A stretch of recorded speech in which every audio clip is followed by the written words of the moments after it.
Hello, welcome to Toffee TV. It is the Everton News Daily.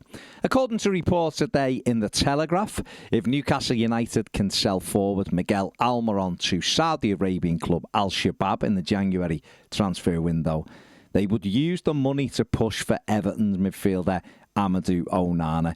Onana has been subject to a lot of speculation this transfer window. Arsenal have been mentioned, Spurs were mentioned briefly, Manchester United and Newcastle United as well. I can't see how Everton can sell him, if truth be told. I think Everton would want 60, 70 million pounds for him.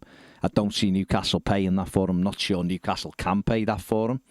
And I don't see how Everton could let him go. I really don't. I don't think there are suitable replacements for him this transfer window.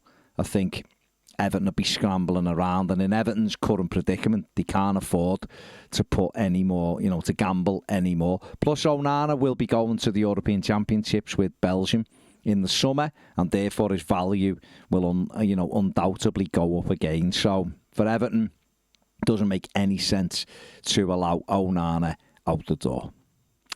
The independent panel commissioned to hear Everton's appeal and its defence against the second allegation could consider a transfer ban for the football club. That is according to Joe Thomas today, writing for the Liverpool Echo.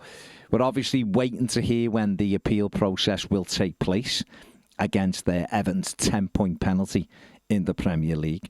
Everton were informed last week that they face another potential charge. There was a lot of speculation it may well be more points. However, a lot of that's been refuted about double jeopardy and all of that stuff. Is it right? Is it morally correct to put more points deduction on top of a current points deduction when offences occurred in two different seasons as well? It doesn't seem as if that is the right thing to do. And I know a lot of Evertonians will be looking and going, when have the Premier League cared about doing things right? But I'm just not convinced that will happen. So therefore, that leads on to other forms of punishment, one of them being a transfer ban. That'll have repercussions of its own, of course, with Everton having two wide players on loan at the moment. And if it's not that, it could also be a fine and also a squad reduction, which again will affect the club. I just think points deductions are nonsense. I just don't see how how you can put them into leagues. It makes a mockery of the Premier League when you start putting asterisks next to clubs and taking points off clubs who have won them fair and square on the pitch, so to speak. Some people might dispute the fair bit, but they've won them on the pitch. I think it makes a mockery of the whole integrity of the Premier League if you start taking points away from teams. But it's all speculation at the moment, and that's what Joe Thomas is doing today. United States men's national team under-23 centre-back Brandon Craig, who plays for Philadelphia Union, although he's on loan at Austin at the moment, has been on trial with Everton with the view to a potential move.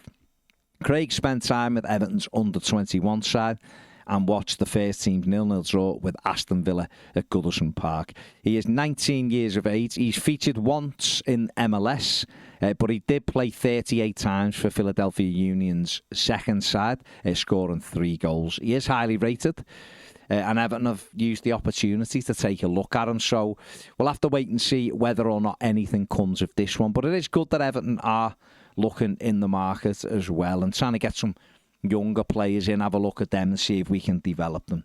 So we'll see whether anything comes of that. No formal offer has gone in yet for the centre-back. And finally, former Everton target and Leeds United forward Wilfried Gnonto is set to sign a new contract at Leeds. This was one of the most protracted transfers over the summer. Everton very, very interested in taking the young Italian wideman to Goodison Park. The player was desperate to join Everton, even went on strike before being persuaded to go back to training and ultimately back in the Leeds side. He's not exactly set the Championship on fire so far this season, although he has done well for Leeds. Everton were priced out of it, and I imagine would be even further priced out of it with a new contract, although there is some reports that the contract will contain clauses meaning that if Leeds don't get promoted, Gnonto will be available at a fixed price. So we'll have to see if Everton remain interested in the wide man, and that is if Everton don't get the said transfer ban as well. When the window opens back up in the summer, it won't be anything that Everton look at this January. That is it for the News Daily. Make sure you check out a new interview on Inside the Game podcast with Conor Cody. That is over on the More Than the Game YouTube channel. Get over there and check that one out. Lots about Everton in that as well, so check that one out. Give the video a thumbs up, subscribe if you haven't. If you want to become a Toffee TV Premier member, which means you don't have to watch any adverts, the link is in the description and the QR code's on the screen now. Thanks for watching. See you later. This has to make sure that this club is never here again, because now that's 2 years that people have suffered. People in the ground have suffered. People supporters have suffered. My mates have suffered. Yeah. People I know have suffered, and it can never be here again. And I think that's the biggest thing I think you need to take. We needed to take from it at the time, because, like I said, the nervous energy leading up to that game was madness, mate.